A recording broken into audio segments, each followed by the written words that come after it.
Ladies and gentlemen, thank you for joining us this Friday afternoon. A very warm welcome to the virtual panel discussion in our Leaders series. I'm Corina Chung, Senior Director of SUTD's Marketing and Communications. I'm excited to be your MC and moderator today. So as we have a big group of you, we cannot invite you to join us physically in campus.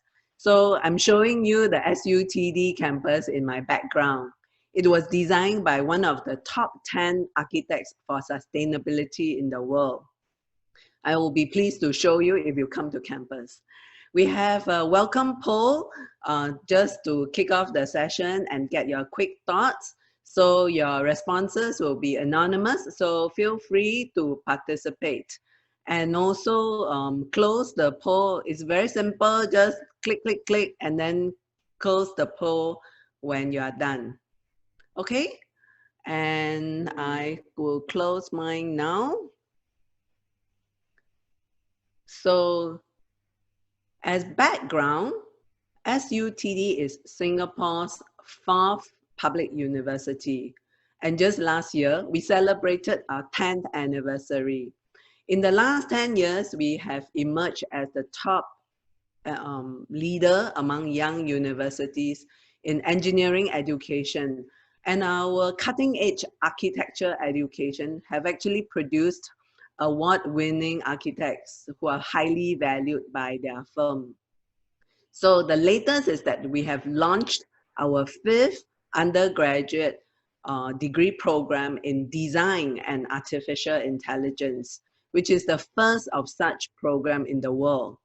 This is on top of our 4 current programs, architecture and sustainable design, engineering product development, engineering systems and design, and as well as information system technology and design. So at SUTD, we incorporate the art and science of technology and design into a multidisciplinary curriculum. So our tagline is a better world by design. And SUTD graduates have indeed lived up to their mission to better the world. So our graduate employment survey results shows that SUTD graduates have consistently achieved over 94% of employment within 6 months. So, and they have garnered highest starting salaries among all the universities in Singapore. Despite graduating from only 4 degree programs, SUTD graduates are employed in almost 80% of Singapore's key industries. So we are really proud of them. And just to share SUTD's contributions in the current pandemic situation, we have more than 19 projects related to COVID-19. So these range from membrane for respiratory filtrations to designing housing that enable wind flow for our migrant workers, as well as developing statistical models that can be used for allocation of scarce healthcare equipment. So you might be interested to know that, the Trace Together app that we're all using was developed by 2 SUTD alumnus. So now, coming to today's topic, SUTD's The Leaders series. So every year, we invite academic and business leaders from various fields for a closer look at behind the scenes. These leaders share insights to their industries and also how they are using technology and design to constantly push the limits in their work. So today's session is held in partnership with Accenture and DVS. So we are honored to have the top leaders join us, and they are on screen now. So past lead speakers of the series include leaders from Rolls-Royce, Red Hat, and the Building and Construction Authority. So today, we are pleased to welcome Mr. Dwight Hutchins, Asia Pacific Managing Director of Accenture, Mr. Bidyut Dumra, Head of Innovations at DBS, and Dr. Douglas Raff, our Senior Lecturer of Finance and faculty member of the Engineering Systems and Design ESD pillar at SUTD. So the topic for today's discussion is harnessing technology and design for innovation in a volatile economy, where our panel will share insights to how they leverage power of technology and design to overcome challenges in uncertainty, as well as work towards business sustainability, very important, right, in the rapidly evolving landscape. So the format will comprise of a 45-minute panel discussion, followed by a 30-minute Q&A session. So you see the chat box, you can type in your questions there, and also give us your reactions in the reactions box. So we'll be glad to discuss your questions. So it is now my pleasure to welcome Mr. Dwight Hutchins, Asia Pacific Managing Director from Accenture. He leads the strategy consulting practice for consumer business, an industry dear to my heart since I spent the first half of my career in Procter & Gamble. So Dwight, please. All right, thank you, Karina. And I guess that's why we get along so well. My first job out of college was with Procter & Gamble as well. So I was making those Pringles potato chips that they've since sold off the business, but they're still in those lovely red cans. Pleasure to be here. Thank you for having me. Really enjoy working with SUTD on these type of events because your video at the beginning just shows what an impressive trajectory you guys are on and continue to build on. And so, I just love coming back and seeing that, year after year after year, what you guys have been doing and to be just a little part of it. And importantly, I guess quite selfishly, we recruit from SUTD. And so anything I can do to put a positive spin on Accenture so that more of your graduates will want to come to work for us, that would be great because they've been making incredible contributions across all of our business and quite versatile. We've hired some in our strategy practice, doing business strategy for clients. We've hired them into our deep technology and IT security practices. And we've hired them in analytics and all are performing well. And so again, bravo for what you guys have done. And thank you for such great recruits because, Accenture's 500,000 people and that's all we are is people and the brains that those people bring. And so we don't sell any technologies. We don't have any gadgets or devices. All we have is the people that we have helping our clients in a lot of different ways. And so it's from that perspective that I'll be sharing a bit of our what we're seeing across this, as you said, volatile landscape. Is there a set of slides? Okay, fantastic. So what I want to do is share a bit again of what we're seeing. And one of the things is that our strategy practice, in order to help our clients, set up a dedicated unit to track all the volatility in all the markets around the world and how it's impacting our clients. And if you sum it up, how it's impacting the economies. And so what you see here is that there are a lot of things that are gone down. Airlines obviously have rapidly and significantly reduced, as have hotels. But then there's a lot that have gone up. Healthcare, food delivery, online entertainment. I mean, these are some of the things that you would expect. Online shopping, grocery delivery. And so in some cases, demand has been destroyed, right? I mean, we're not going to watch sports or concerts. In some cases, demand has shifted. So instead of eating in restaurants, we're having food delivered.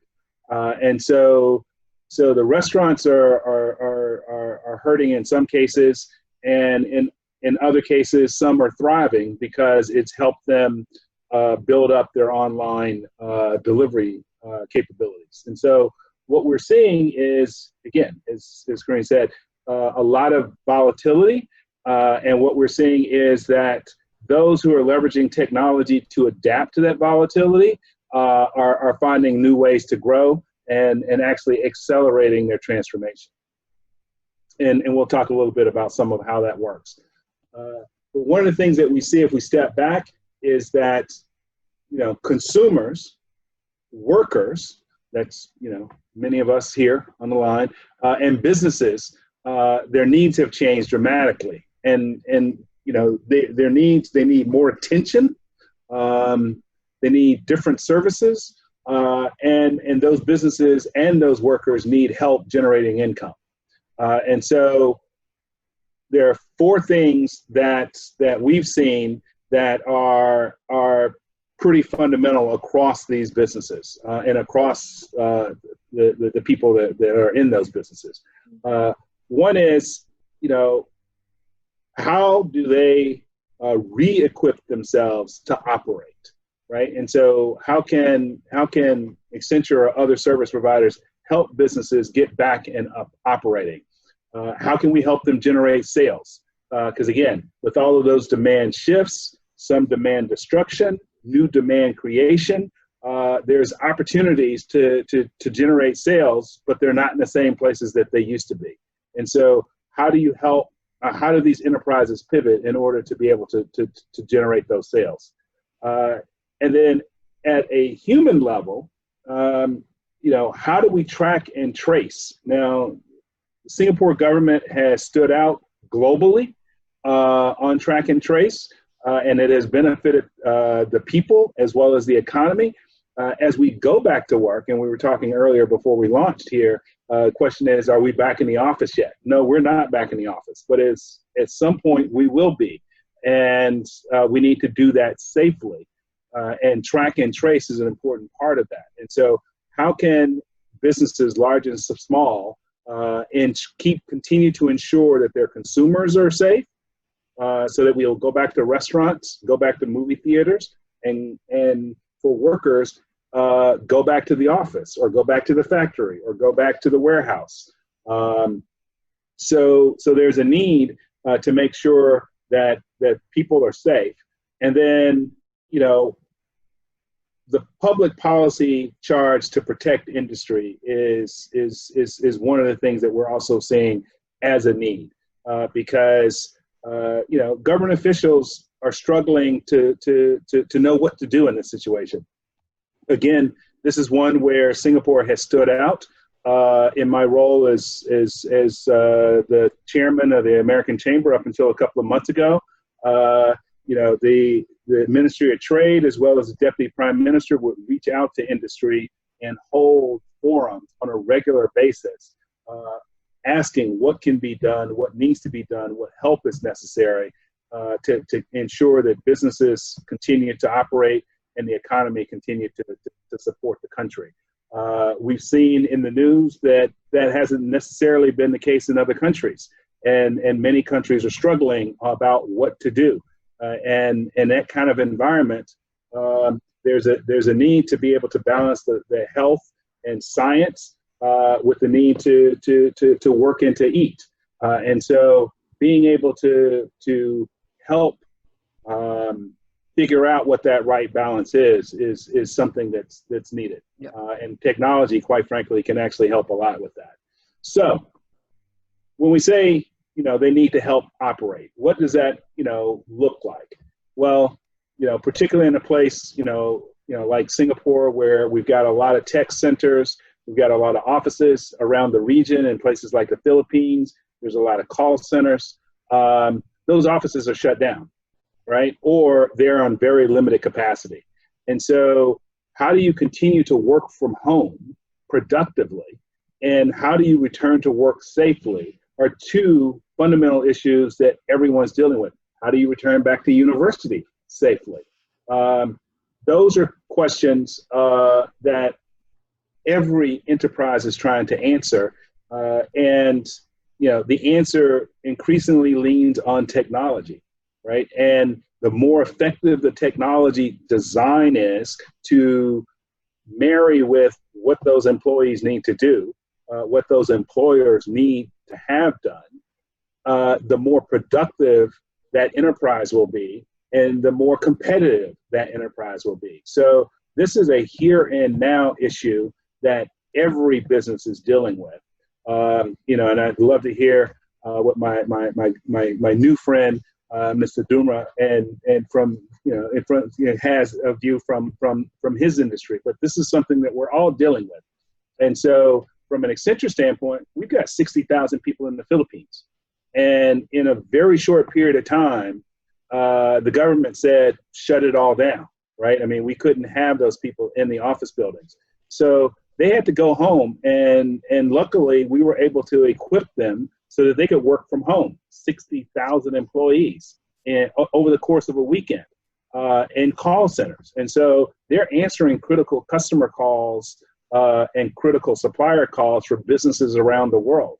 And so our ability as a firm to be able to pivot and rotate and leverage technology has helped us keep our clients up and running. Now, it would have been, kind of, off brand for us not to be able to do that. But, we're quite proud of that.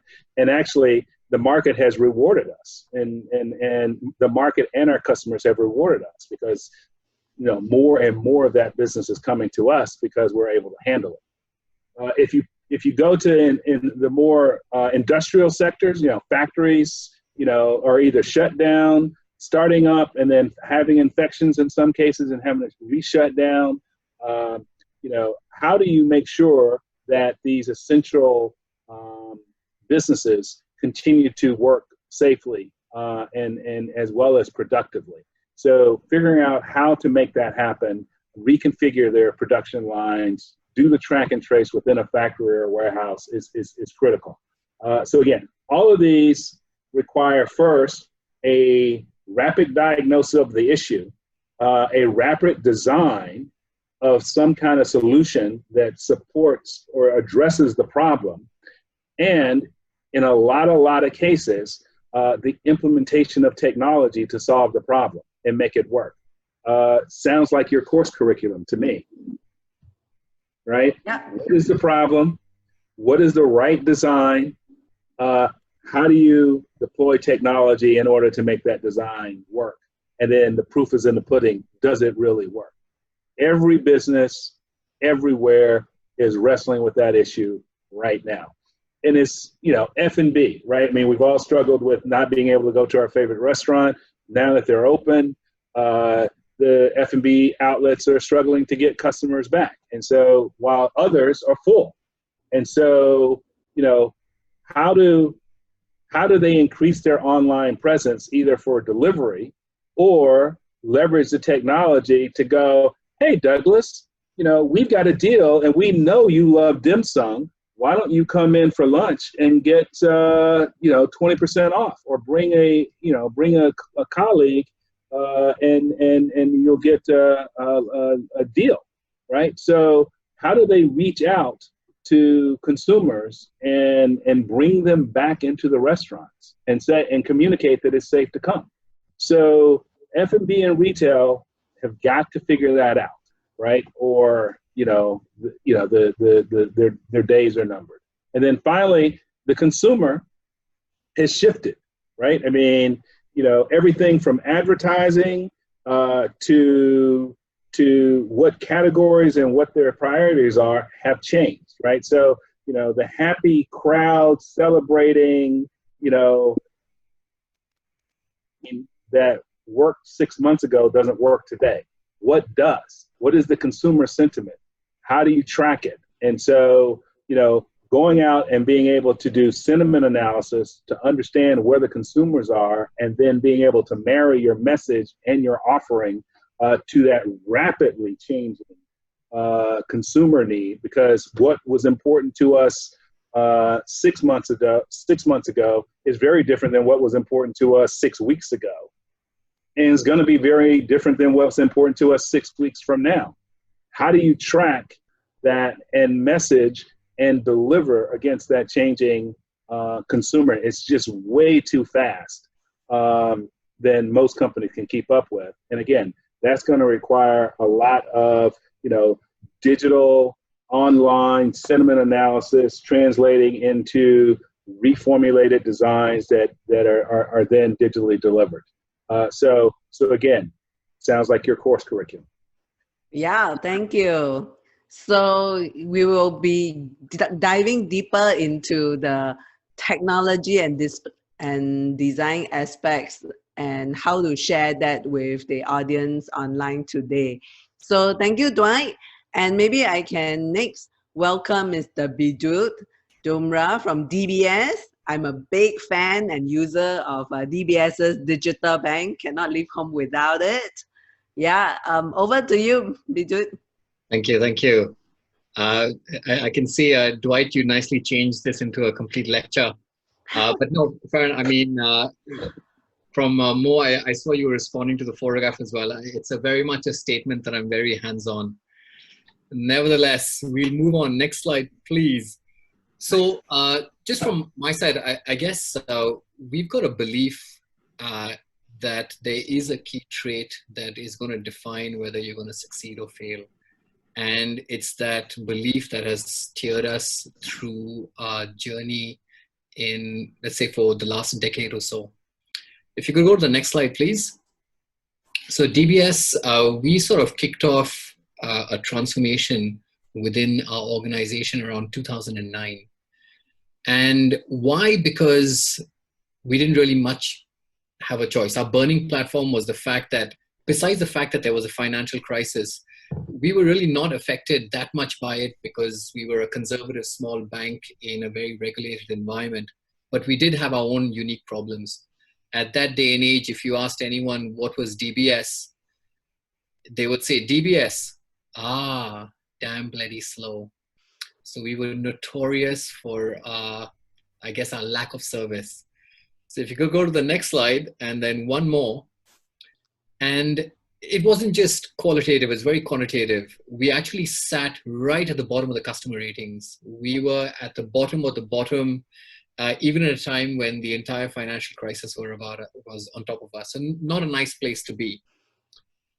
So as a leadership, we do all our planning in 5-year chunks. So everyone got together, and in 2010, we basically sat down and said, okay, we've got to change, and it has to be more than just climbing up the charts.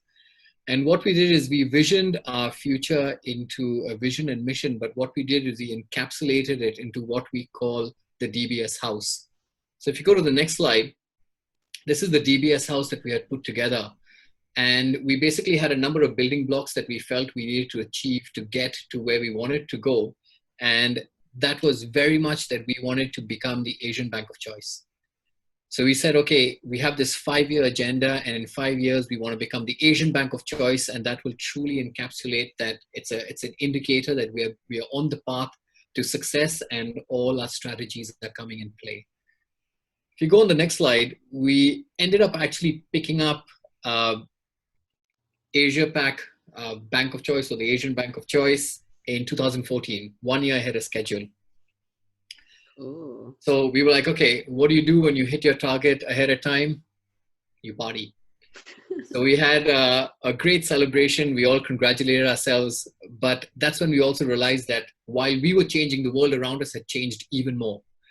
And we realized that there was an even greater requirement for us to ramp up our transformation. But we also realized that there is a factor of ambition. We had actually, in getting to the Asian Bank of Choice, we realized that when you do put your mind to something, and if you can put energy behind that with a concerted effort, there might be no limits to what you can achieve.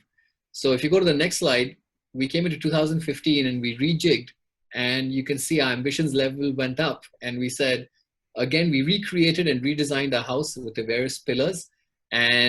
But the ambition was to become the best bank in the world by 2020. So BBIW 2020 was our next aspiration. Again, we laid on a range of different programs and we chugged forward. And if you go on to the next slide, again, we sort of managed to tweak in 2018-19, a little ahead of schedule again, where we ended up picking up the world's best bank accolades. And for us, it was it was phenomenal. It was great because not only we were the only and first Asian bank to do it, we were actually the smallest player to have hit the list. So here we were punching well above our weight as a small little cog in this huge industry machine. So then we said, okay, what's next? And that's when, again, we sort of looked out and we looked in. And if you go to the next slide, we basically were very taken by what the greater purpose should be and could be. And I'm not sure if you all are familiar with Simon Sinek and the Infinite Game. We basically were very inspired on how we can bring these different paradigms together and look at who we should really be competing with. You have your role models out there, but is your real competition yourself as such? And what that greater purpose would be and could be from a banking perspective. So to be able to really enrich lives, transform and grow businesses, support communities, and be responsible for society at large. And that ended up in, if you go to the next slide, TBS House of Today, where we have done a tweak where we want to be the best bank for a better world. It's a very subtle difference, but a huge difference in actual direction and where we are putting a lot of our efforts. So again, we looked at completely fundamentally changing what the aspiration was and how we wanted to put our effort. But it all just doesn't happen. The change is inherently hard and different, especially in an industry that is known for its lack of pace, lack of aggression, and a high aversion to risk. So I'll give you one example of one of the programs we put in. This was around very much where we knew we wanted to go very digital. And we were 85% outsourced on our technology. And we knew for us to be digital and a player in the new game and new space, we had to shift. So what we did is we decided that we would go from 85% outsourced on technology to 85% in-source. So build up our own technology. So the products and services would all be built by our own people with our own fingers and our own code. And we knew that would be a huge task. So if you go to the next slide, we knew we had to call in the big guys. So this is who we decided to lean on, Gandalf. And the aspiration was to become the D in Gandalf. So very much look at our role models of the Googles, the Amazons, the Netflix, the Apples, the LinkedIn, and the Facebooks, and very much peg ourselves to be looking at them as role models, also realizing that they are probably going to be our next set of competitors, but that's the scale and scope that we had to set our ambitions and sights to. But in all of that, coming back to, I guess, that key trait that I mentioned, it all comes onto the next slide, was where it is not necessarily about how strong you are, intelligent you are, but survival all comes down to your adaptability, the ability for you to recognize change and be able to act on it fast. And even the situation that we're in right now, where things are changing not by years and months, but literally by days, minutes, and seconds, and everyone talks about the new normal, it's that key trait that we feel is going to be a differentiator between people surviving and thriving. With that, I'll pass on back to Karina, and I guess we'll be talking more in the panel session. Yes, certainly. And I'm glad to hear that we share a common vision. Ours is a better world by design, and yours is a better bank. All right. So moving on next, last but not least, is our very own Dr. Douglas Shriter Raf from SUTD. So he's one of the most popular lecturers around. So Doug, please. Well, thank you very much, Karina. And I do definitely appreciate the sentiment that it's ultimately about adaptability that matters. And one of the things that we aspire to is actually helping our students be able to go into situations, understand what the issues are, what they actually are, not what they may think they are, but what they actually are, and try to figure out ways forward. So those sentiments are exactly, where I think a lot of the faculty's heart are, sincerely. So just a little bit about engineering systems and design. Next slide, please. So just a brief synopsis of what a system is. So we can look at problems from one of two perspectives. We can look at the problem in isolation, or we can look at the problem and how that problem exists within a system. Let me give you an example. So we know with credit scoring, and that with credit scoring, we're trying to understand how likely somebody borrows money is going to pay us back. Now, the thing is that we can think of that as a customer coming in and view them in isolation, or we can think about the inviting a certain group of customers will ultimately inherently change the type of business risks that we're exposed to. So then the system would be that viewpoint of how does the bringing in this set of customers with a particular risk characteristic impact our business. So it's a little more holistic view than just looking at that specific problem. Or like, for example, with product pricing, what should the price point be? Well, when we set a price point, we're actually going to impact what we need to be able to produce the product that we're going to be selling at that price point. So we can think about product pricing within the context of the whole of what resources do we need, and do we need to get money to get some finances in order to pay for these resources. Or like one that's close to my heart, teaching finance, is equity valuation. And with equity valuation, one of the viewpoints that we can take is we view the company as a system. Cash goes into the system. It's either spent or invested. And so there's a cash flow that goes through. So we take a systems view instead of just viewing the specific individual components of the company. So can we go to the next slide, please? And so what we focus on are our system solutions, and I'll talk a little bit about what that means, is specifically in the way that we approach things at SUTD and in engineering systems and design is through a project-based learning approach. And Dwight mentioned earlier that this is an important aspect of our learning process. So students will complete from 2 to 4 industry-sponsored projects. So when I mean an industry-sponsored project, these are real problems that decision makers and companies face. Usually they're medium to high priority, medium to high value, but very low priority. In other words, so they're going to be priorities downward. So what we'll do is we'll bring in students to help them come up with solutions using technology to those problems. One of the very unique things about SUTD is though students start working on these projects in their sophomore year. In a lot of schools, they don't actually get to work on projects like this until they go to graduate school in some sort of life consulting. In this class, literally in the middle of their sophomore year, they're sitting down with companies and trying to understand the problems that they face, and trying to understand ways to use technology, whether it's data analytics or some simulation-based approach to understanding what's happening in the company, trying to understand what types of solutions can get the company closer to where they want to be. And so, for example, in risk management, in designing systems to help decision makers understand what type of risk exposure they have, a group of sophomore students worked with an SME here in Singapore to help them understand their accounts receivable cash flows, the cash flows that were coming in from customers.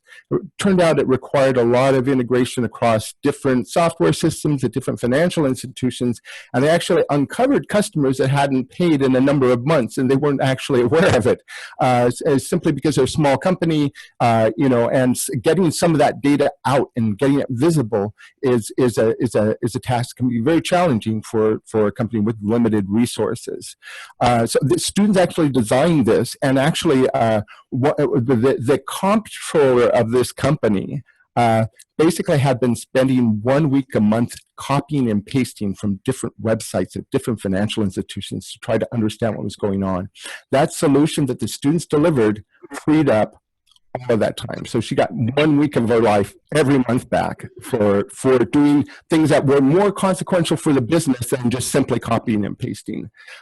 So data visualization. We helped Axel Roseberg, which is a large investment management company, build a data visualization platform for the equity valuation model. So Axel Roseberg uses a quantitative approach to investing, and the models themselves can be very hard to understand.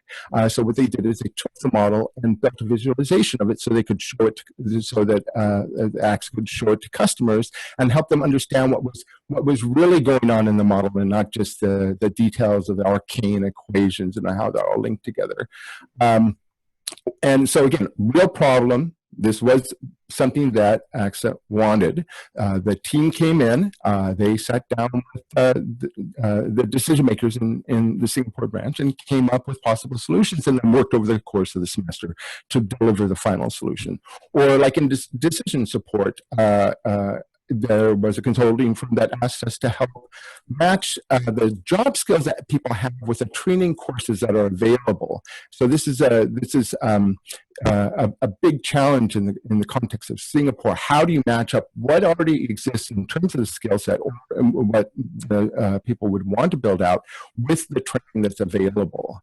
And so they came up with a solution. Again, it was an app that would help the people looking for reskilling sort of opportunities to be able to identify ones where they make the most sense for them.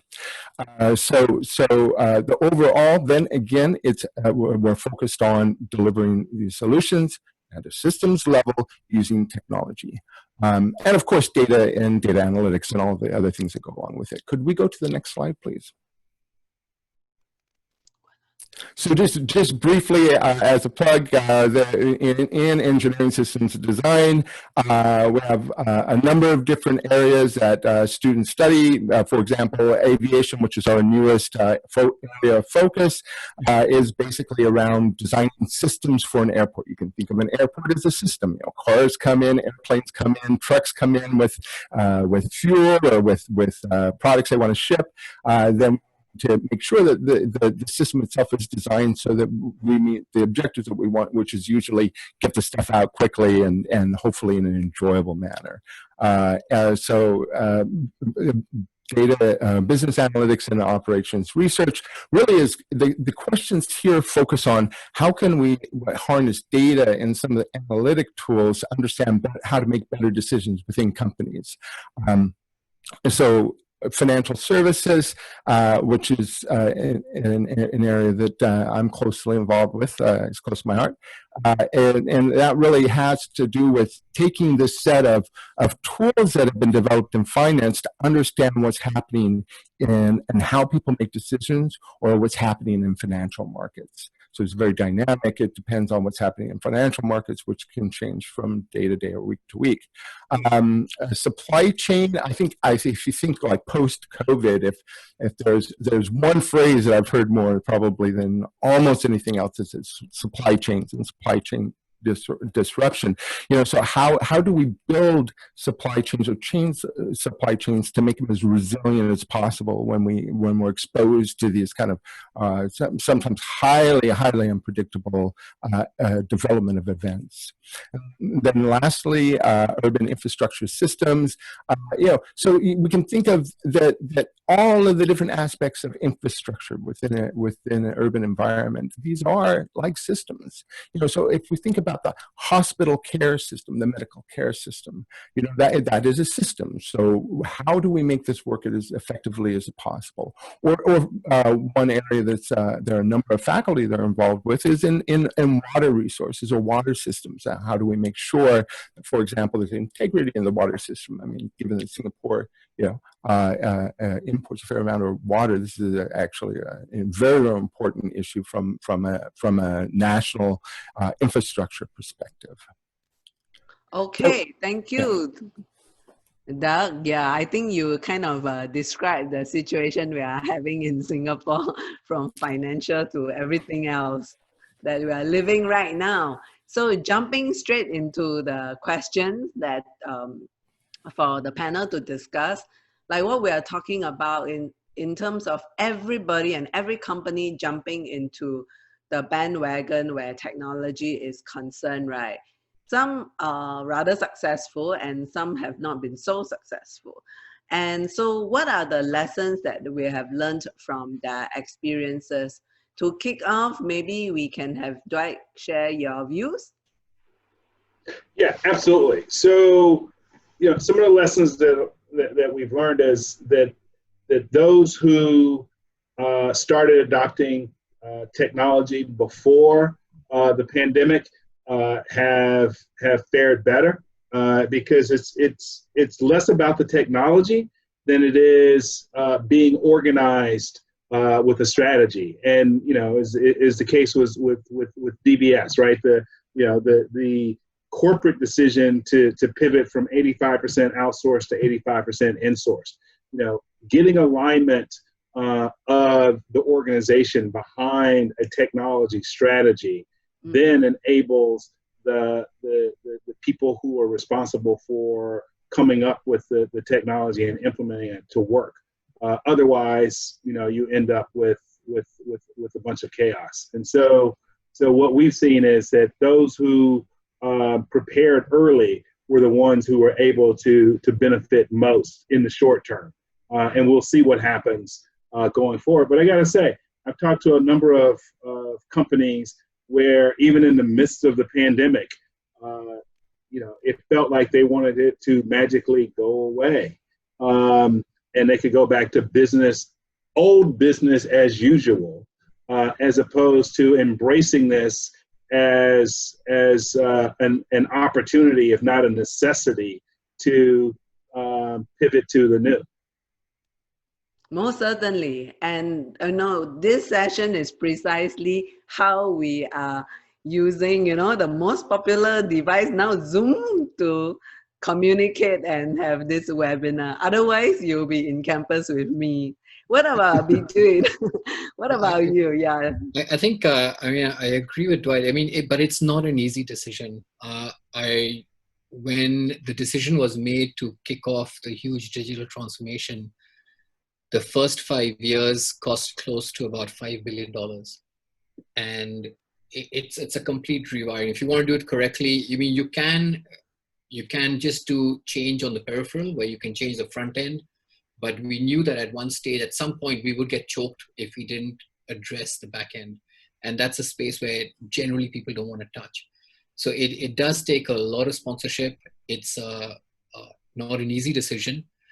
I remember this goes back, I think it was last year, I was speaking at the World Retail Banking Summit, and there were about 52 different global financial institutions from 26 different countries.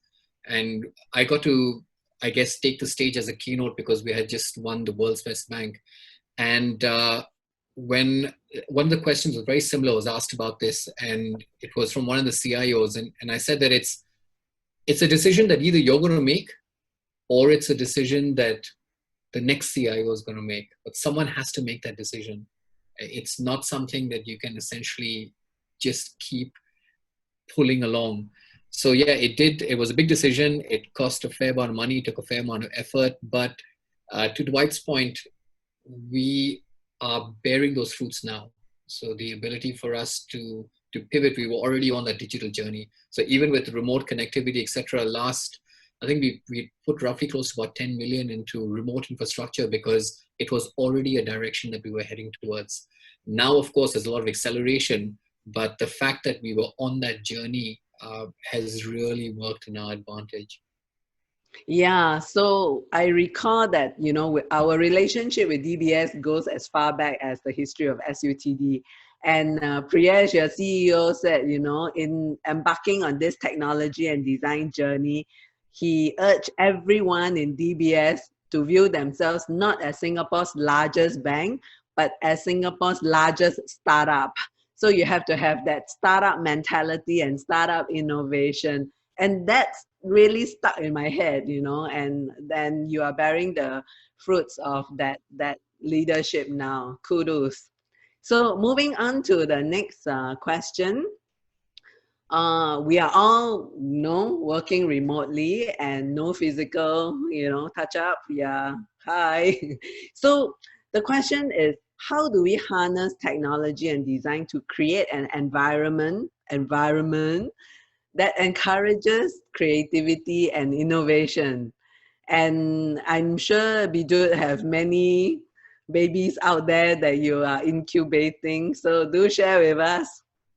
Actually,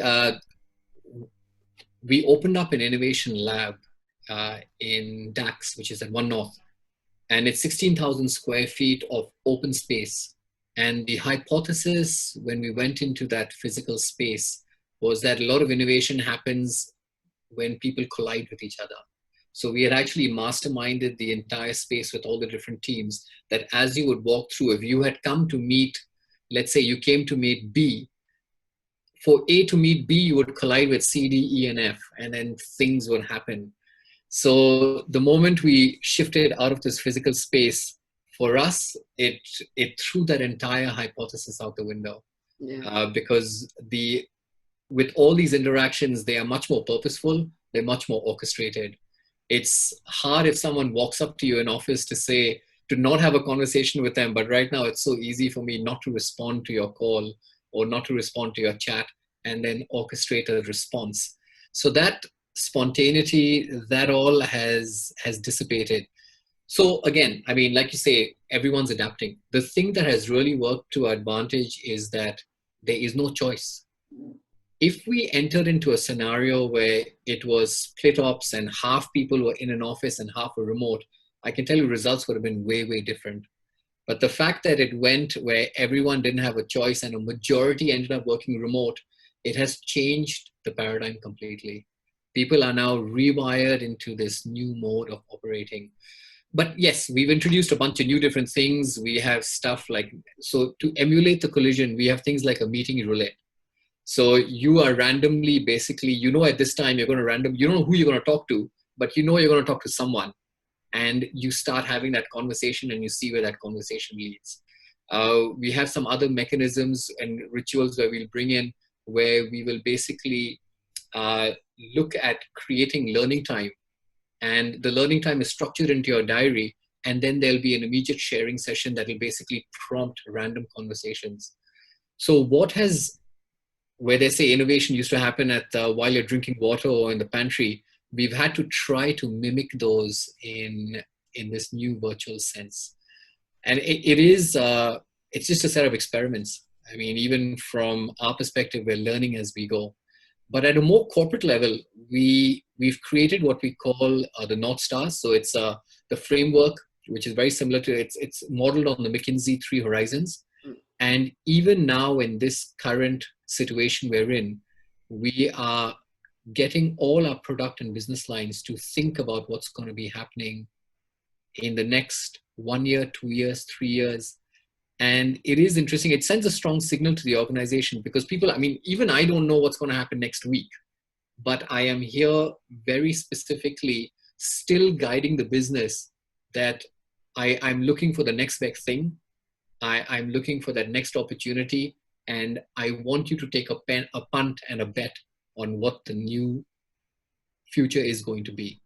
So that level of faith, that level of, I guess, encouragement, aggression, ambition, it sends a signal down through to the troops of that's where our mind is at. Oh, excellent. So in SUTD, we teach students, this creativity and innovation. And so, Doug, please, how do you do that in your classes? Well, yeah, I mean, it starts off when students first come in, and there are a couple of classes where actually they're taught how to ask questions. Yeah. And that may seem like a simple thing, but for a lot of the students, they haven't actually had an opportunity to really go in and start to really try to understand what's happening in particular situations. So this is a skill that we help students develop that later on bear fruit when they go out in the workplace, because they feel comfortable with asking questions and trying to understand what the situation is. So in terms of like how the technology and the design part marry together, I prefer to think of it as first we have the design aspect, and then we choose the tools of the technology in order to get closer to where we want to go. So that design component then is, it's like what do people want or need in a particular situation? And right now, clearly there's been a big shift in what people are focusing on, what they view as necessity, and it's not what I think they want. This is the important thing. It's not what I think they want. It's what they actually want. And oftentimes, those two, there's a mismatch. So this is often referred to as human-centric design. I call it as putting people first. And so we get to understand what people want by asking questions and by engaging in this discourse. So then when I think about like how I would actually use this in my classes, we've been working on technology that basically give students a lot more freedom to ask questions or pose answers to questions in a live online teaching environment. This is incredibly useful from my perspective, especially since I don't have the opportunity to see a puzzled expression on somebody's face. I mean, if we put up 40 or 50 faces on Zoom, it's almost impossible to pick out one face. So this gives students a way to directly engage and ask questions and feel comfortable in asking those questions. So with the intention of building an environment which encourages collaboration and inquiry and questioning. Yeah, and we do that right at the beginning of the career in SUTD.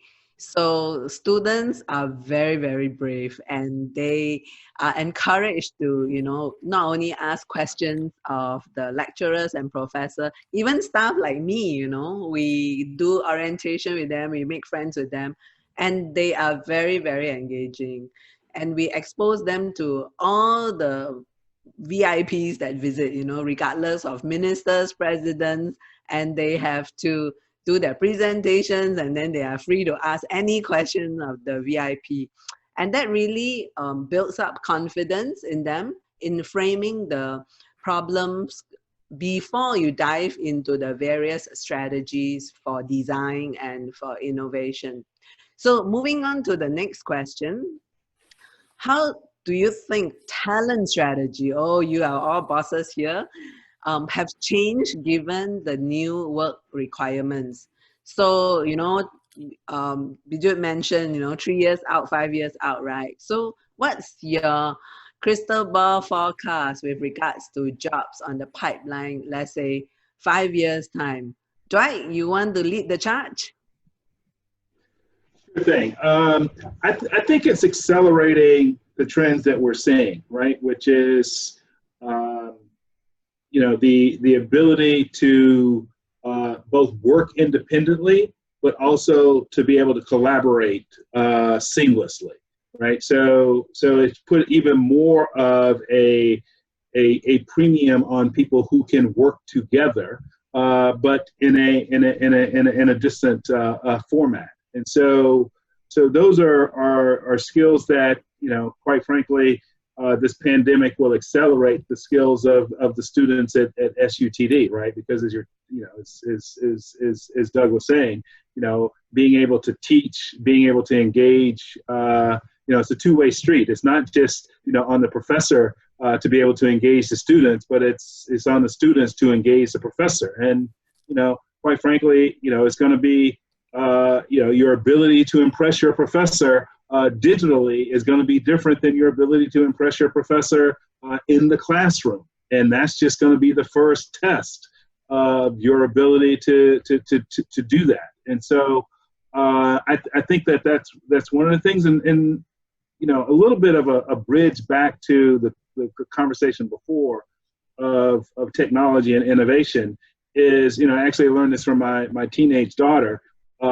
this thing called Discord. Now, I'm sure everyone that's online knows this, or at least the students do. But she's been on Discord, 4, 5, 6 hours a day, or unfortunately a night, during when school was out, because it's a pandemic. She can't go out and hang out with her friends, but she wants to go and hang out with her friends.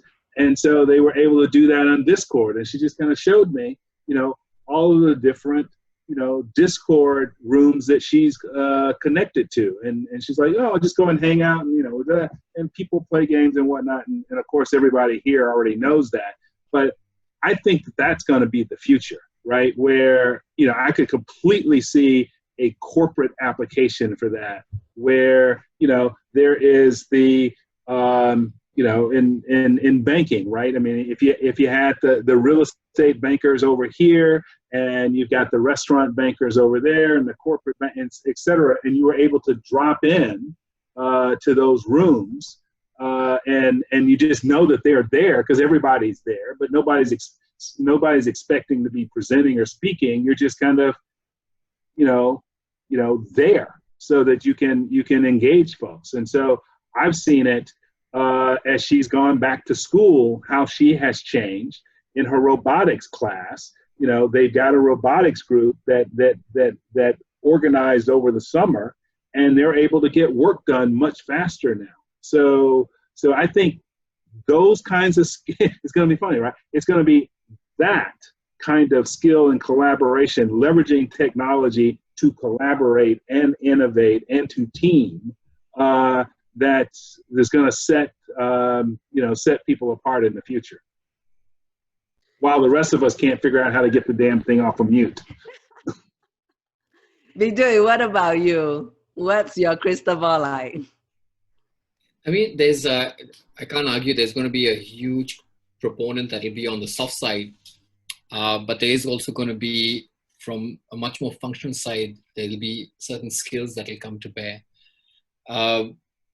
We've been going through our transformation, and as we've been transforming, we've also been completely re-augmenting the skills and roles that we have within the bank. And it's changed the workforce, but it's also changed the way we hire. Like say, for example, we introduced video teller machines. And the video teller machines is it's like an ATM, but an ATM that has a screen where if you have an issue, or if you want to do some elevated transactions, you can basically, it's like doing a Skype or like a Zoom call to a person that can then talk you through certain services.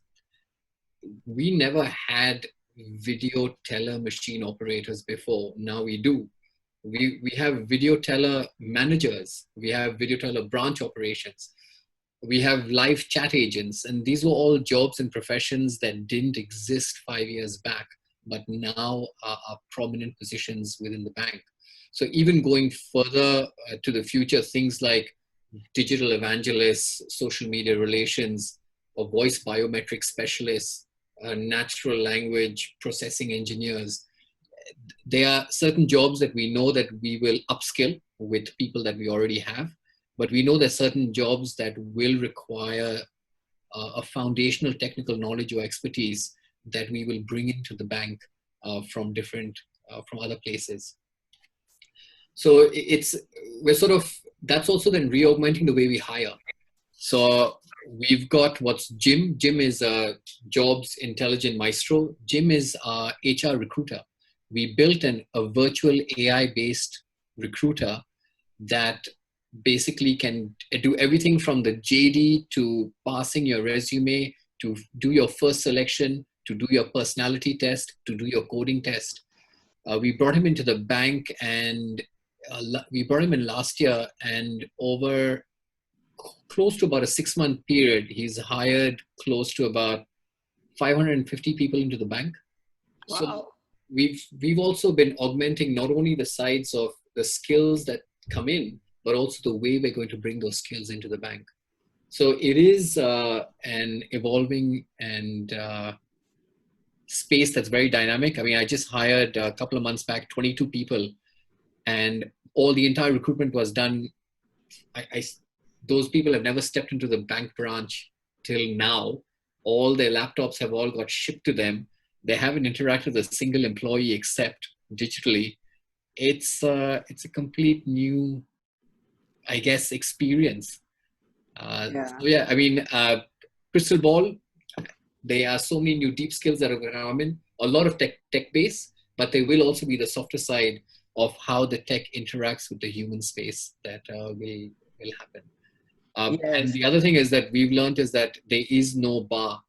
I'm not sure if you guys are across AWS Deep Racer, but we're putting the entire company through learning AI and learning data. So we're basically saying it's not that it's the tech team, we're saying it's anyone and everyone. So if I'm not mistaken, you've got about 3,000 people that have gone through, and these are non-tech people that have looked at how they can do machine learning through a medium of training a car how to race. And so at one stage I was sitting on number 4, now I'm bloody number 30 on the leaderboard, but it's a car that runs off an AI algorithm that you have to train how to drive. So it's all I can say that it's going to be super interesting. Sounds fun. Yeah. So in SUTD, we have one of those tele video bankers in our branch, the DBS branch.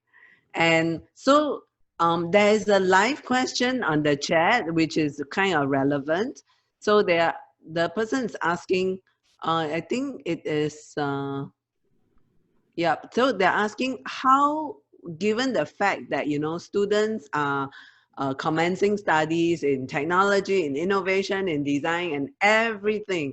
So you have a huge menu to choose from in terms of all this tech. So how do you focus in terms of your professional career? So are there any advice? Maybe we start off with Doug. Doug, you're on mute. The microphone, Doug. Doug, you're on mute. Thank you very much. Appreciate that. Okay, I'm back. Yeah, I think that this is it's a really tough time in terms of the degree of uncertainty that the graduates face. I mean, that's just the bottom line. I think that what I see is there have always been rewards to having a combination of your interest, what you're fundamentally interested in, your ability to focus on that question or that interest, and that interest is other people find interesting, you know. And so that could be something like, okay, well, I'm interested in how people interact with products, so therefore I'm going to be doing consumer experience design. Or it could be something like, well, I'm interested in how the financial markets work, so I'm going to try to understand it, you know, what's happening and how people think about financial markets. So the fundamentally, first off and foremost, is focusing on what one is interested in. Now, for a student, this can be challenging. I've had students come up to me and say, I have no idea what I'm interested in. How do I go about finding out what I'm interested in? And if I think about this, that's not an easy question to answer, you know.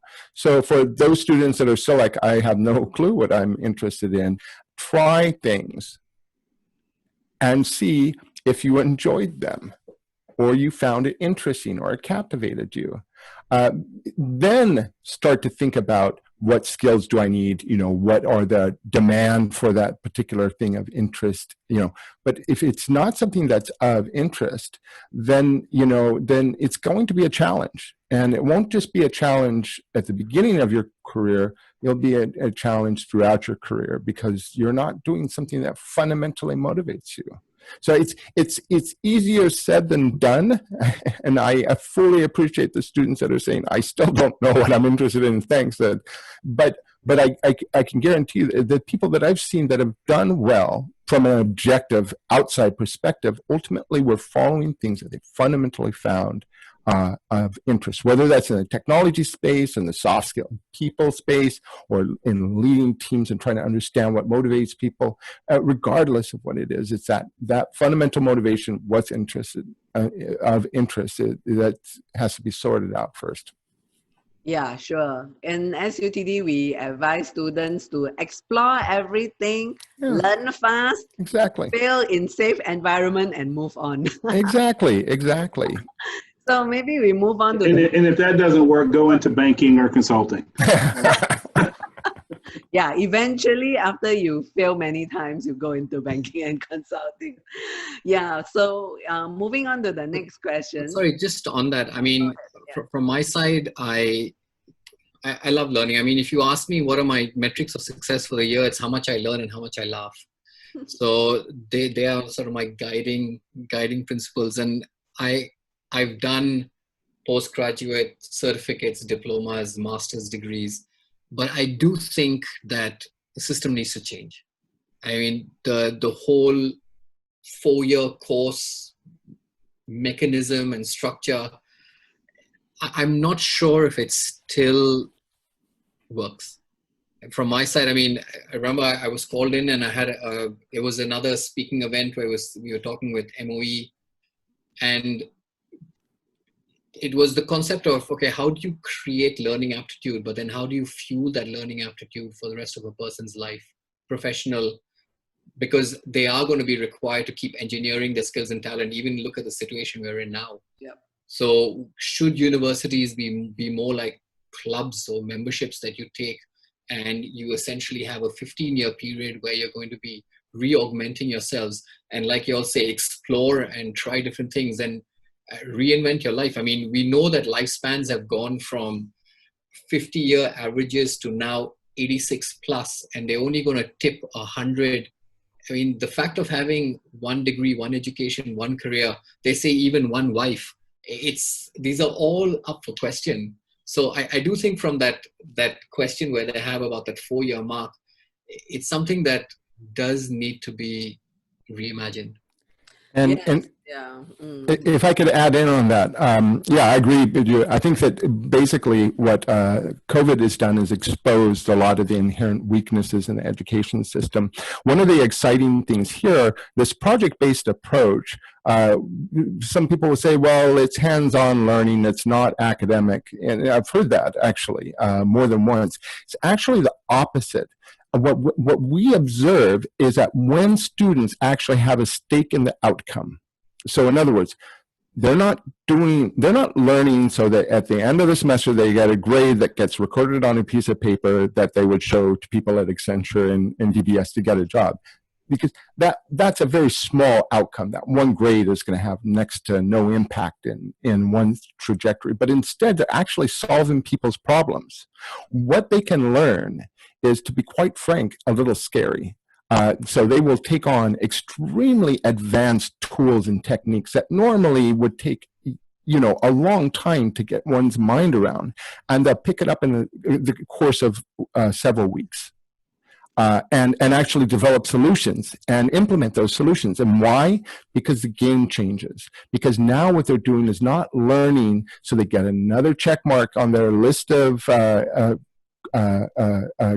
courses, but they're learning to help people's lives better.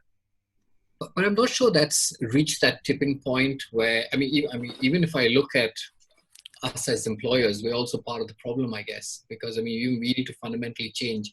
So to that point, like when we wanted to bring in developers, and we said, okay, talk is cheap, show me the code. We said, I don't care what your credentials are, which school you've gone to, what you've done. We're going to give you this coding challenge, and if you pass the coding challenge, the same day I'm going to give you a letter of offer. And so the schooling systems will, I think, come into the point of meeting, because I think a majority companies do look at they won't look at your assignment, they look at what is your grade, which university, and then they'll essentially do a first skim, and then they'll talk to you, and then the person has to prove themselves. So I think, I'm not saying that, I think the whole system has to be looked, and even companies and HR departments and recruiters and hiring managers have to rethink what value we put on a person, their skill, their experience, and what we can give them as much as what they can give us. Yeah, so we look forward to seeing all these changes in the system, from hiring folks as well as us who are preparing students for the working world. And we call this preparing students to self-learn, to learn for life. So moving on, the next question, back to your companies and businesses.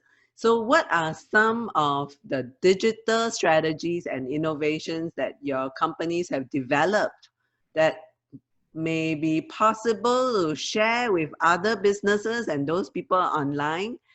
And also maybe some of the design considerations. So maybe Bidyut, my digital supplier or my digital bank, any other innovations that can be shared with other companies?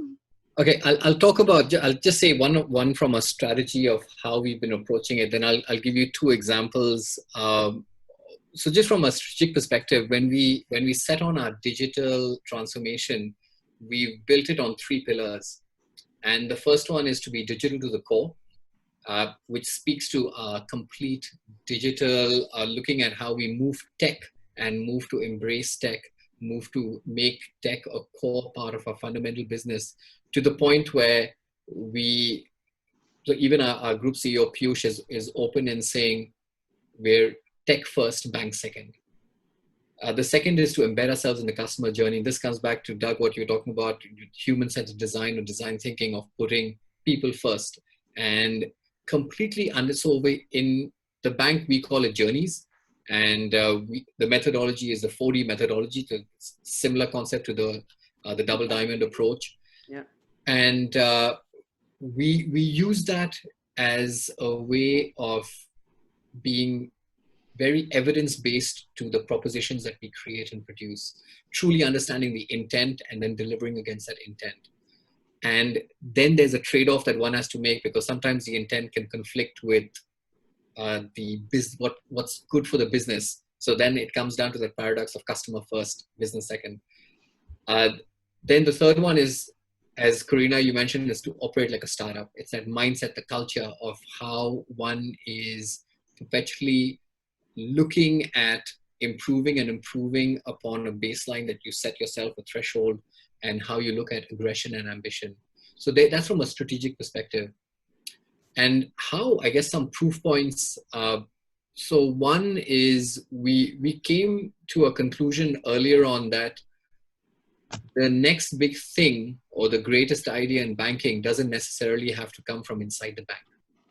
So what we did is we went towards an open innovation or ecosystem approach, and we built out a sandbox, and we created, I think we got close to about 550 plus APIs. So that is available to anyone outside the bank, any startup, any fintech, any university student, any organization. They can come into that sandbox free of charge. They can get and touch and play with our technology, and they can build a solution on top of it. And just like an app store, then they can come and they can get certified to move it from the sandbox to production. That has created the ability for people to build products for us, on top of us, without us having to intervene. And it's opened up a floodgate of different things and solutions that have come and have been proposed from the outside. So that's one that for an organization that is looking at innovation, is accepting the fact that that disruption, or you to embrace the disruption that can happen from the outside and bring it closer rather than try and keep it afar. The other is, and I'll give you one new product that we had introduced that I think is pretty cool. So we're very much on trend-based innovation, where we're looking at seeing how we can lead the market. And we introduced this product called CyberSmart. So it's an insurance product. Now, we have a lot of insurance products for your car, for your house, for your life, for your health. But we found that a lot of people, of course, are living digitally. And you've got a lot of influencers whose livelihood is online. You've got even the entire gig economy with, you can say, like Grab drivers and deliveries that are all, they have their entire online avatar and that is creating income and value for them. And then you've got all the students, like Dwight, you mentioned about Discord, and you got House Party, and you got all these different things. So this insurance product protects your online identity Wow. and protects kids from being cyberbullied. So in recognizing that people are living more of their life and there is equal importance, digital and online, and to this digital entity of theirs as opposed to physical, now we're also creating a digital insurance product that protects them in that life. So again, so Wow. just an example, I guess. Dwight, you better buy this for Bilun. So, in your professional world, I'm sure you are seeing a lot of digital successes, and you are in the business of proposing them to your clients. So maybe you can share some of the more open ones that are not confidential, right? Yeah. So, well, I mean, and I think our own digital strategy. So I know it sounds strange that, you know, a consulting firm or a tech firm had to have a digital strategy, but we've had one for ourselves as well as the services we provide for our clients. So for us, it is providing the digital product or service to our client, but also, again, embracing it for ourselves. And, you know, and I guess this probably drives my natural attraction to SUTD and the way you guys are approaching your learning, in that, you know, we're 500,000 people and we don't have a product, right? So we sit between a client need and the technology they need to accomplish that. So whether that's IBM or SAP or, you know, Amazon Web Services, you know, we go to a client, used to be DBS, but now still there's a couple other banks that still need us. And we translate their needs into a solution that we then pull in IBM technology and we pull in Amazon technology to make it happen. So what's important to us is to, you know, do the human-centered design, understand what the business goals are, what the technology options are, and how to do the change management to the organization to get them there. And we had to do it to ourselves. You know, our success was implementing SAP, which is a big, you know, enterprise system for finance and accounting and supply chain and those kinds of things. And it's still a very important part of our business. But if you look at digital and where technology was going, it was moving to social, and it was moving to commerce. And, you know, the supply chain and the finance and accounting is the back end of that. We weren't where we needed to be on the front end, and we couldn't learn it fast enough. So we went out and spent $5 billion buying little bitty marketing and digital marketing agencies around the world. We've probably bought about 200, and we've started stitching those together. And now we're the largest digital advertising agency in the world, which is not what you would think of when you think Accenture. You don't think, you know, digital ad agency. But if you go to Advertising Age and look it up, we're number one in something that we would have never thought we would do. And so we bought, for instance, Drago 5, and you may know them because they did all of the CGI for Game of Thrones. So we are responsible for Game of Thrones, right? At least the you know, the animation and the CGI effects, or at least the agency we bought, right? And so we literally have the agency that has won Agency of the Year for the last 3 years. And why is that? Because, well, I don't know if you've heard of these little companies called Google, Facebook, you know, Alibaba, right?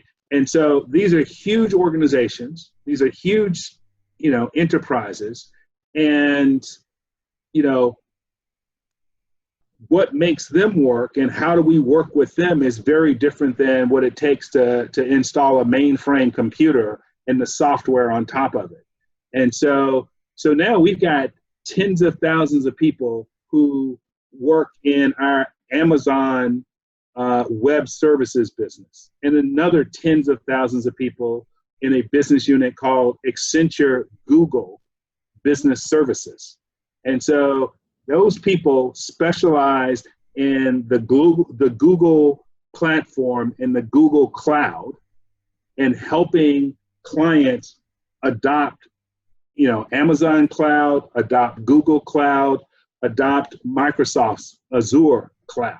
And so we had to go out and acquire those abilities so that now we partner with Google to do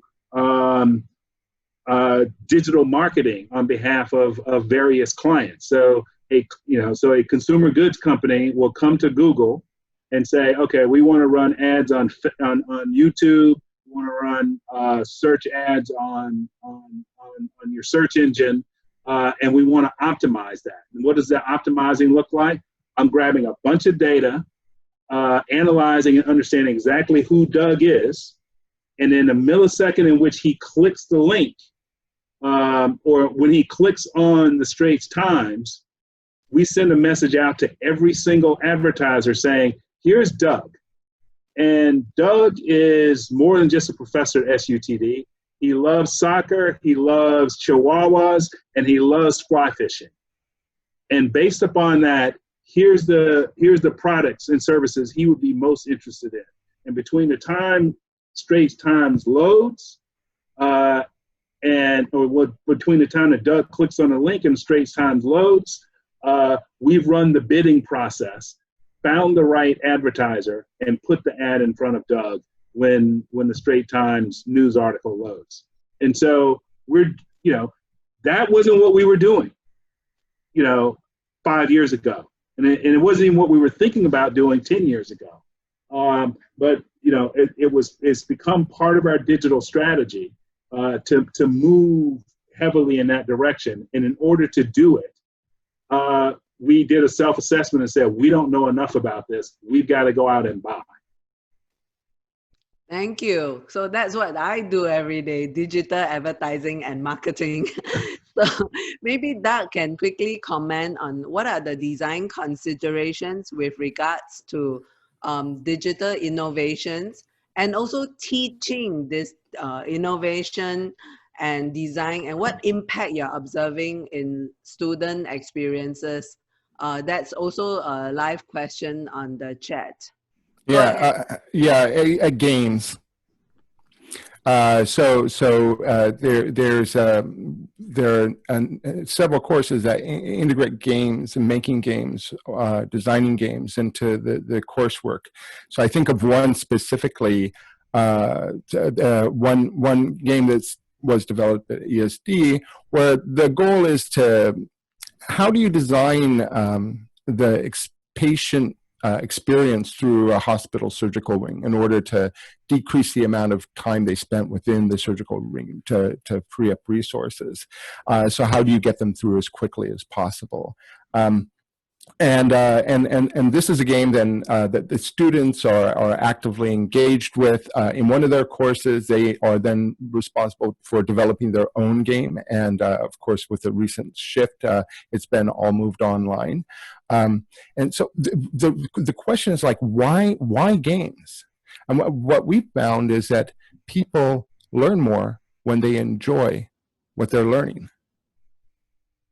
And so there is an end objective to this process. It's not just playing the games just for fun, although they are fun. But actually, we've just found that people learn a lot more when they're enjoying what they're doing. Exactly. Thank you very much. Yeah. So we share that you should learn for the sake of learning and not just for the grades.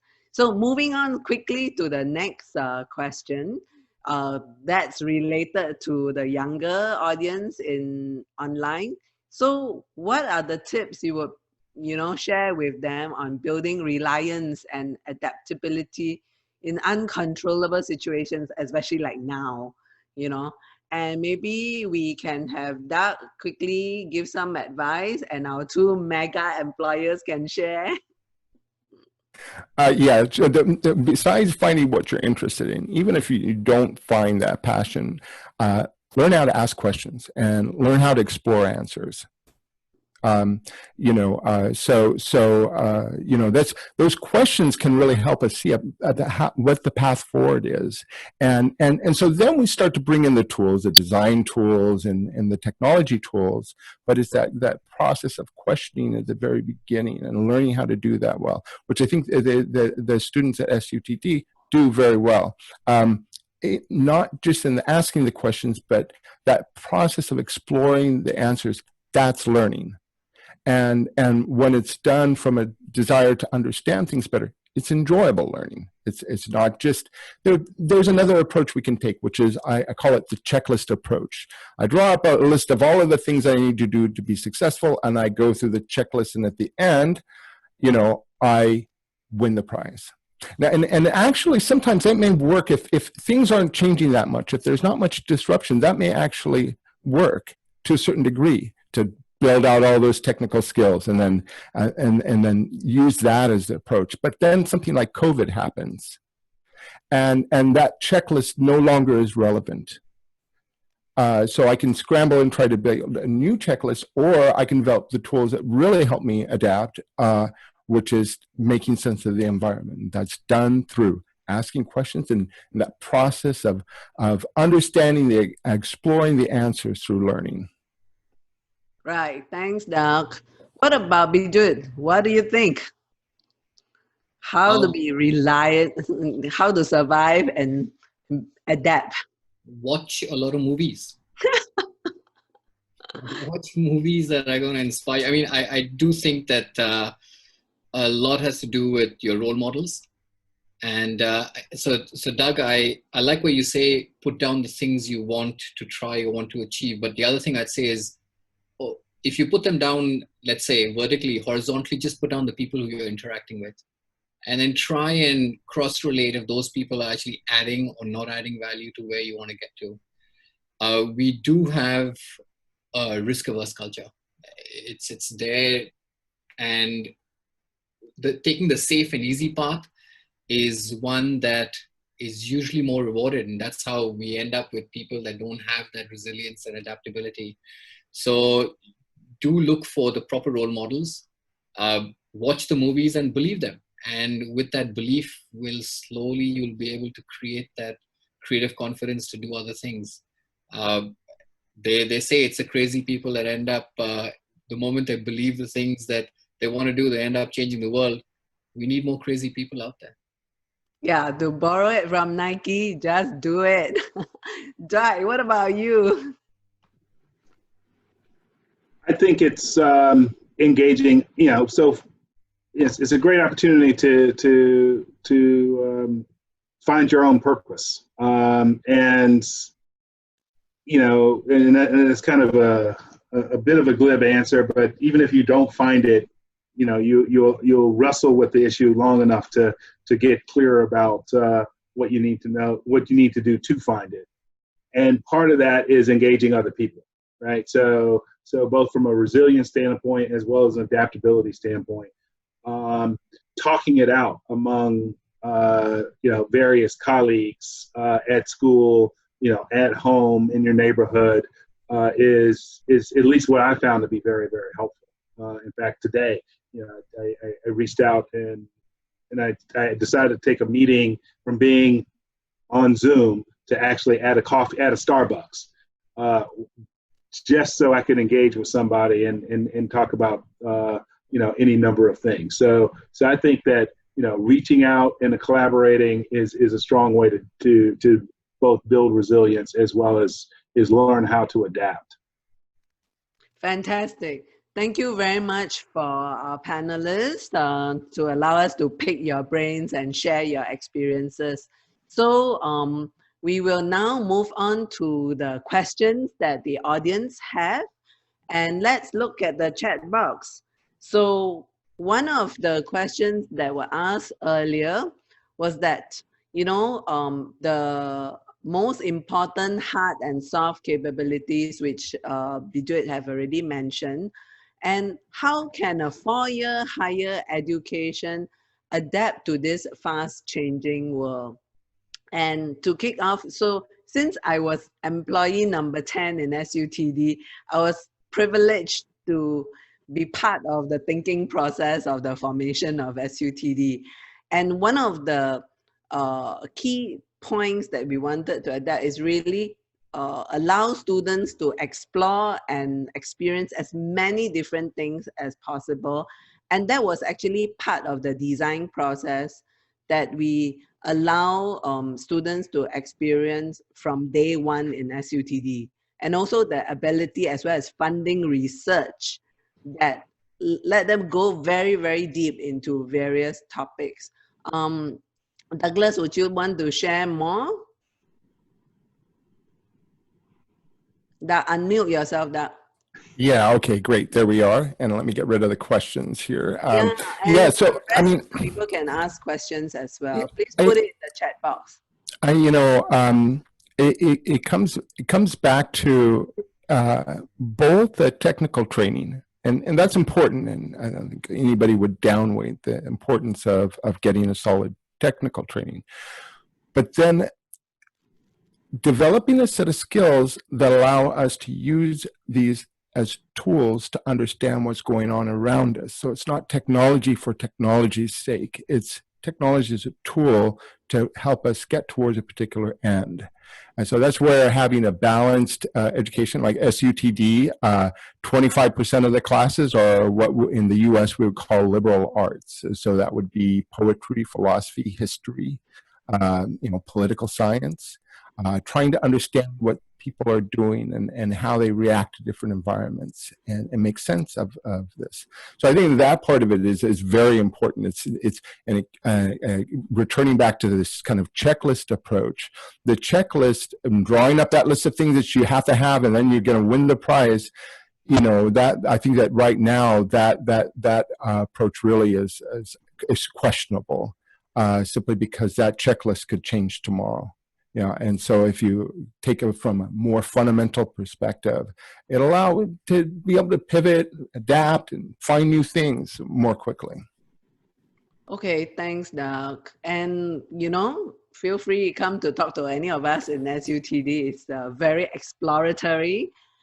There's a very interesting question about the US and China trade war, and TikTok is about to be consumed. But in terms of business-wise, maybe Dwight and Bidyut can help us. How is the US-China trade war affecting your businesses, and what are you doing to overcome that? Bidyut? So I'm not a trade specialist as such, but I can give you my personal view. There is going to be an impact if Singapore is a hub with any issues that come up in regards to how trade flows, how information flows, like how data flows, how money flows. Because Singapore is a hub nation, there is a flow and an impact of flow. They could be a plus, they could be a negative. So I won't postulate on where it might end up, but certainly I know that there is a domino effect. And there are a lot of people that are very closely looking at monitoring it, and they're trying to postulate what might happen. Then you've got all the dynamics of the elections, you've got all the dynamics of where even different corporations are being stuck. For example, the issue that's happening with Huawei. So a lot of conjecture to where this might land up. I don't have a conclusive, it's not an area where I have a deep speciality, but I do think that without doubt that there are going to be some ramifications. Yeah, I don't think I can add much more value to that. So this is one where a couple of things. Makes for a great commercial. Go to the American Chamber of Commerce website. We run a survey on this every few months. So we ask our members, which are America's largest corporations, what is the impact of the trade tensions between China and the U.S. and what are you doing about it? So that'll give you some sense. While I was chairman for the first part of this year, we ran this a couple of times, and yes, lots of impacts, lots of changes. But Lee Kuan Yew set this country up to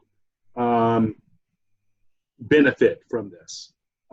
In that, he was smart enough to know that if you're between two giants, it's best to try to stay as neutral as possible, and to be as integral as possible. And so I think that Singapore has maintained that position of a trusted partner of China and a trusted partner of the U.S., and quite frankly, the ability to be a shuttle diplomat, if you will, between the two, because both sides know they still need each other, even if they throw rocks at each other. And so, particularly with regard to trade flows and financial flows, I think increasingly they're going to be coming through Singapore for that reason, because it's a safe place to come and get business done out of the direct firing lines between the two.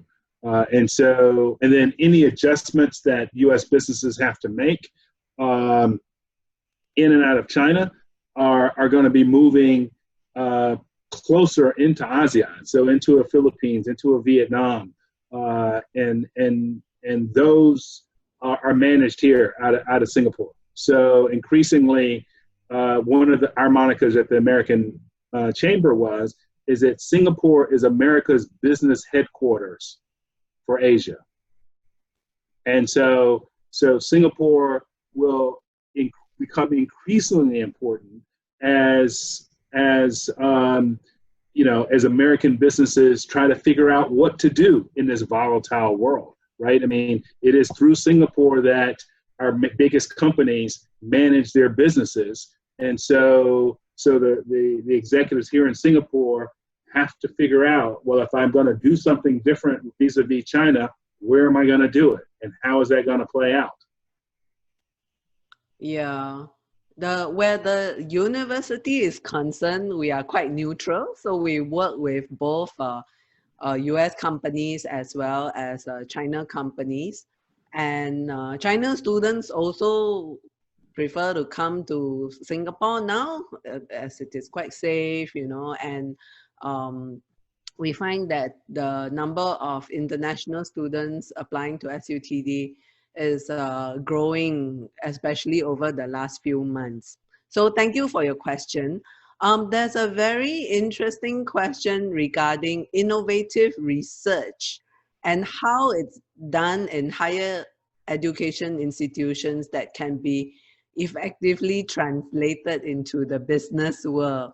So, and this is so interesting because, previously we worked with DBS and we actually developed a game for DBS, and that is actually part of the Game Labs research. And so if I may briefly explain, and Douglas can jump in, we work very closely with companies. So we have this thing called corporate labs, and they provide the problem sets that our researchers work in, and they become kind of our clients, and we are the consultant researchers that develop the technology for the companies to use, and then they bring that in-house. And so we find that that is very useful because the research does not stay in some ivory tower somewhere, but really have an adopter and a client that brings it to the business world immediately.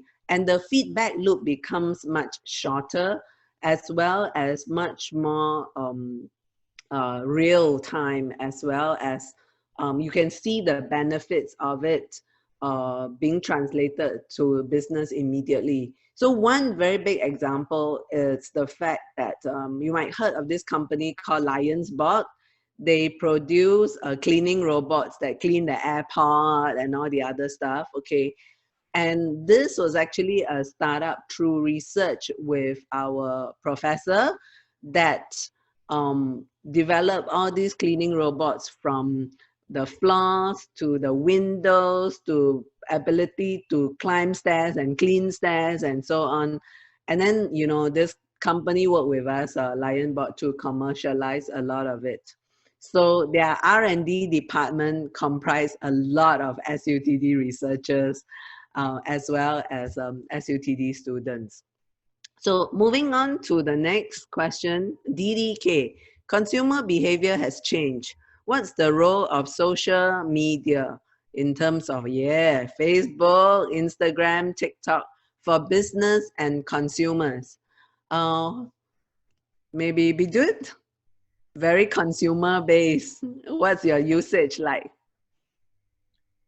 I mean, there is, I can give you, just this last weekend, I caught up with some friends, and there were 4 of us, so we were well within our limit of 5.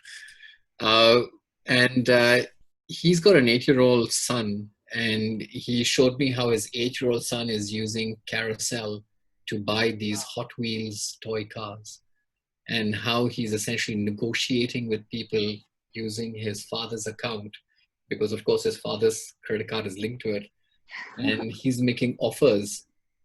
And it sort of really struck me that, I mean, it is so evident of how consumer behavior is changing, right in from people who are entering the buying economy at that age.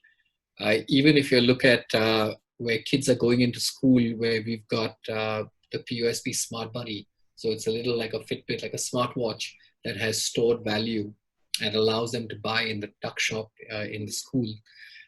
They have a complete different concept from when it comes to digital cash and making procurement and buying things, understanding the product, understanding the demand supply, understanding how to negotiate. And so that's in from the young consumer side. And then if I flip on the way to the other side, even like what Dwight mentioned in the starting, where you see the stats of how people have changed their buying behavior, you got no choice. You are buying stuff online. You're ordering your food that's being delivered to you. So there are some that's happening out of choice, and there's some that's happening out of circumstance. But it's fundamentally changing people's positioning on where value is and how value is procured and sought. So everything from Facebook, Twitter, Instagram, and LinkedIn, you've even got the Weibo, Renren, you've got so many different platforms where you've got not hundreds of thousands, but not millions, but in the billions of users that are there interacting. It's hard for anyone to ignore. And the people that are being able to understand and use it effectively are the people that are going to completely, I guess, benefit from it.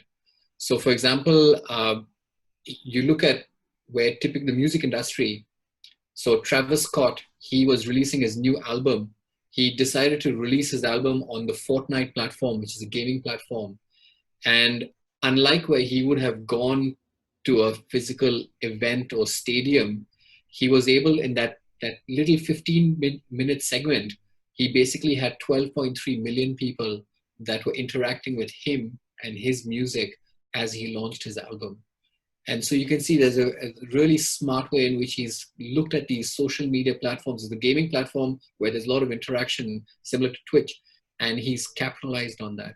So businesses that are able to understand that consumer trend and understand the role and how they can play, they're the ones that are going to prosper and they're going to milk it. But I'll give you a complete different anecdote that really caught my attention on the flip. In China, there's this, it hit the newspaper because this father he had basically got caught because he had hired assassins, hitmen for his son. Wow.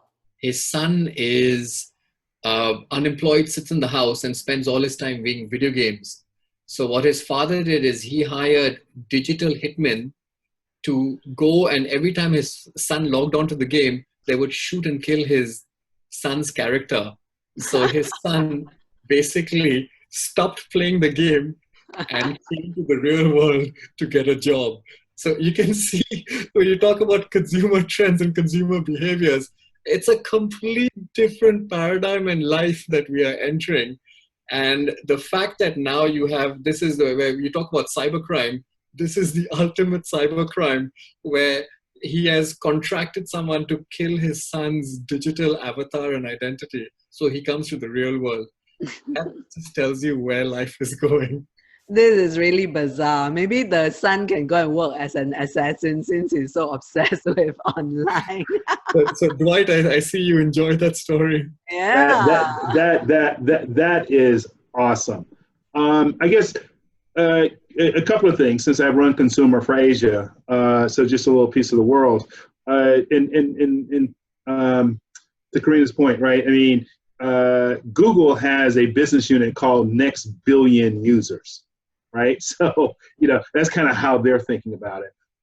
And, you guys probably saw where Zuckerberg just crossed $100 billion, right? So that should kind of tell you where Facebook is going, and Google and Apple's approaching $2 trillion in total market cap. And, it wasn't that long ago we were wondering if it was going to reach $1 trillion. So, so the companies that are on trend with regard to consumer and leveraging digital to engage those consumers, running away with it. And the reason they're running away with it is that, and Google's over $1 trillion as well, is that particularly in this region, the biggest users of Facebook are in Asia, right? I mean, and on these digital technologies. So the most time on Facebook is in Manila, right? And it's at like 9 hours a day, right? And the same thing, rinse and repeat, Jakarta, et cetera. So when you've got consumers on those media platforms for that long, then, all the advertisers are going there. And what's interesting is, and this is kind of a lot of the work that I do, is that they aren't going there fast enough. So as much advertising is on Facebook, on YouTube, the majority of money is still being spent on television, and it's absolutely insane, right? I mean, it's because the people who are running marketing and advertising know television, and they're comfortable with it. Because all the data says all that money should be on digital.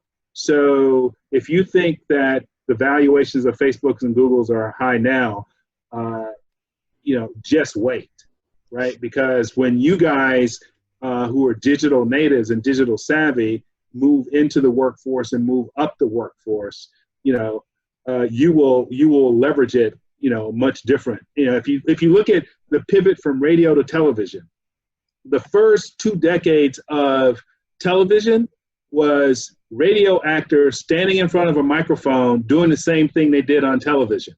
So the radio shows basically had a camera and the people standing in front of a microphone acting out. And so it wasn't until people who grew up watching had the imagination to actually leverage the technology. And right now what you see is, the advertisers are putting their TV ads on Facebook and driving us all nuts, right? I mean, we hated them on TV. We really hate them on Facebook. Whereas, as Douglas said, the way you learn is through gaming. And so the really smart people, and as Abu was talking about, right, is the musicians have figured that out and they showed up at Facebook, right? And the other way is to embed your product into games and to create games out of your product. And so you guys will know that. You guys will figure that out. And you guys will be the next Zuckerberg. And please call me before you do it. Because, a couple of years ago, I was sitting there talking to my wife, and we were talking about an old friend, and we couldn't remember who it was. And I said, well, wait a minute. Let me go back and get our college Facebook. Because she and I went to Harvard, and it was called the Facebook, right? And so when you went there, they handed you a directory of all the students, and then it literally just hit me. I was like, oh, dear God, it was called the Facebook. You guys have seen Social Network, you know that. But it just really struck me. It's like, what the hell? I could have come up with Facebook.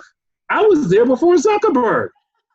I missed it, right? So you guys are going to come up with the next thing, and it's going to put, Facebook to shame, because we haven't scratched the surface as to what these technologies can do.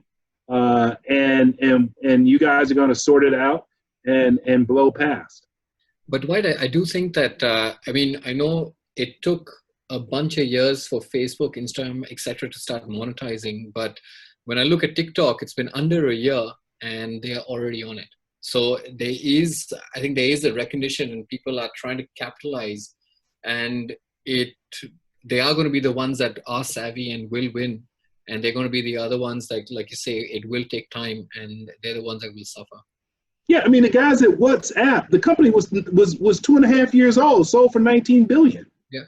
Right. I mean, but they figured somebody, a group of, less than the 40 people on this line, a group of them came up with WhatsApp, coded it, launched it, and it went to 100 million users overnight. Right. Just like Facebook.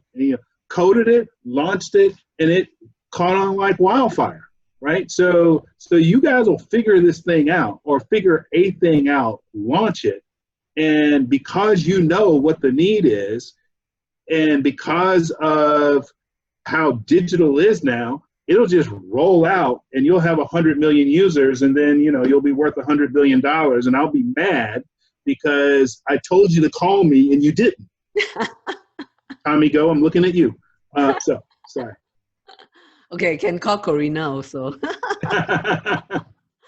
Yeah, so another interesting question online that, beside the track and tested way of doing internships, people are asking, are there any other avenues students can gain more insights into companies like yours, Accenture and DBS, especially during this COVID situation where they cannot turn up physically at work?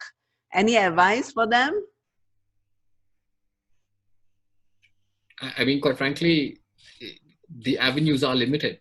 A lot of organizations are struggling I know many organizations have canceled their internships as well. So organizations are very much looking inward into protecting themselves rather than trying to create community-based open kimono systems to engage with the likes of the student community. That said, you've got a lot of programs like the Be My Guest programs or shadowing programs that are a little more lighter than, an internship, outside speaker series and conferences, which I think is the interesting thing with this entire COVID is that there is no shortage of content, and all content is extremely accessible. Even myself, I would create a calendar of the different conferences and seminars that I wanted to go to in Europe and America. Now, anything and everything that I had to plan for, I don't need to plan for anymore, because they all are digital and everything is recorded and available after the event. So I'm not even time bound. So that accessibility, quite frankly, I think has increased. So, and organizations, especially in this time, you've got a lot of organizations that do have the appetite and ability to shout and talk about the things they're doing, and the others are not in a condition to do so. So it's a bit of a mixed bag. The organizations that have got that a little bit of room to breathe and move, you'll find that there is actually no shortage of ability on reaching them and accessing them, be it digital. But if you're looking for something hands-on, I think besides internship, and we have a lot of accelerator type internships that we have, where you come in, so similar to what Doug was saying, where you're coming in, we do a call out, we profile people based on their skill and personality, we create them into startups, so little teams of 6, and then we tell them and we train them, but within that 3-month internship, they're building out an actual solution. So it's a twist on an internship, much more tangible, but those are the high touch engagements. Then the light ones are different interactions where you can interact with companies, but I'm not completely sure if there's someone has come up with a new imaginative way to do it. Yeah, and I think in SUTD, we are also opening up our labs for traineeships and internships. Douglas, you have any trainees under you? Well, I'm working with a group of students on developing part of an online teaching platform. I don't have any of the trainees under the new initiative from the government, but yeah, we actually have a team of students that are building out technology solutions. Yeah. Cool. Actually, the SG United traineeship that was launched, that's another, I think, very viable avenue into organization. Yeah. Yeah. They have created that platform, and it's gone gangbusters since they launched it. And they have opened up for the second tranche, which also includes mid-career, which I've heard. I think that's another good option to look at. What about Dwight? Anybody can shadow you? So, I'm sitting there thinking about it, and I guess I'd push back on you guys that, probably, from an adaptability and resilience standpoint is to create some kind of practicum, if you will. So you guys organize, practice-based learnings at the school and approach, whether it's the Accentures or the DBSers or whomever, and say, hey, I've got these class of students, give us a problem, we'll go work on it. And I think that I think companies would be receptive to that, particularly if it's school organized, and that way, it's useful for the students. It's a bridge, and it also gives the students an opportunity to demonstrate, their skills to potential employers. Great, thank you. Yes, so site advertisement where projects are concerned. We have launched today our capstone design showcase, which is virtual, of course. But from now to the next year, we will be looking to work with companies for the next year capstone. And this is exactly what it does. A group of multidisciplinary students work together to address real-life problems from companies like yourselves. So you can commission them and they will work over the next, 6 to 8 months on your problems, and that becomes their graduation project. And it is multidisciplinary. So that will be really very fun. So now we have run out of time, and I am most honored to have been part of this panel. Thank you very much, everyone, for your insights, your sharing. And I'm sure I speak on behalf of the attendees that, they have a good afternoon listening to all the ideas that you have shared, and maybe, hopefully, adapt them for their own businesses as well. So thank you very much, everybody who is online. And although we cannot see your faces, thank you for your attention. And also thank you to the panelists for your time and your insights. So with that, we will close this panel, and we have come to an end to the Leaders series for now. And we hope that it's Friday, so have a good weekend and a good evening. And we hope to be able to see you soon. There's also a poll, if I may beg your less than 5-minute attention to help us fill in both the poll as well as the feedback form, so that we can improve and do better and organize an even more fun series. Thank you, everybody. Have a great weekend and a great dinner up ahead. So, Thank you. bye. Thanks. Thank you. Thank you. Bye. Okay, bye.